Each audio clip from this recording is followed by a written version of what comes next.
Question है the mass of calcium carbonate required to react with 25 ml of 0.75 molar HCl is. यानी देखो 25 ml और 0.75 molar HCl के साथ CaCO3 कितना रिएक्ट करेगा, ठीक है, कितना रिक्वायर्ड होगा, वो आपको पूछा है। CaCO3 का मास तो निकाल लेते हैं। पहले रिएक्शन लिख लो। देखो स्टाइकियोमेट्रिक्स करते हैं क्वेश्चन को। CaCO3 की रिएक्शन करवाई आपने किसके साथ में, HCl के साथ। तो 2HCl से क्या बन जाएगा आपका CaCl2 plus CO2 plus H2O।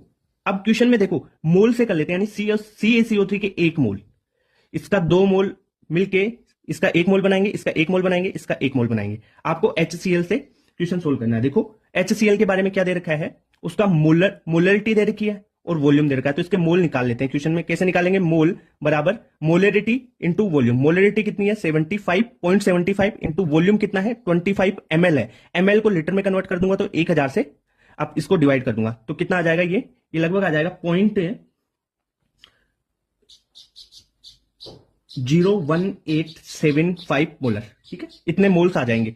ये मोल आ गए किसके, HCl के हैं, ये HCl के। अब मैंने क्या बोला था कि देखो 1 मोल इसका 2 मोल 1 मोल इसका चाहिए तो उसके लिए 2 मोल ये चाहिए। अब अपने को CaCO3 निकालना है तो यानी इसके 1 मोल से इसका कितना बनेगा, आधा मोल। कितना चाहिए होगा, बनेगा नहीं, चाहिए होगा कितना, आधा मोल।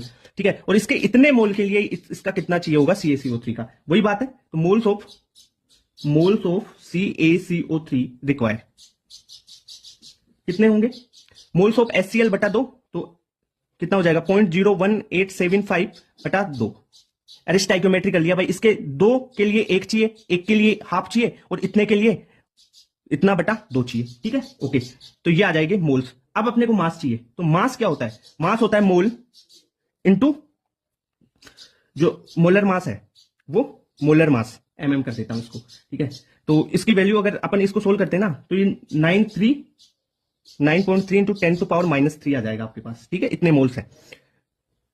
तो मोल्स कितने 9.3 इंटू 10⁻³ इंटू इसका मोलर मास कितना होता है कैल्शियम कार्बोनेट का 100। तो इसको सोल्व करते हैं तो ये आ जाता है आपके पास 0.93 ग्राम। ठीक है, तो 0.93 के लगभग, यानी इतनी कैलकुलेशन है तो 94। ठीक है, फर्स्ट आंसर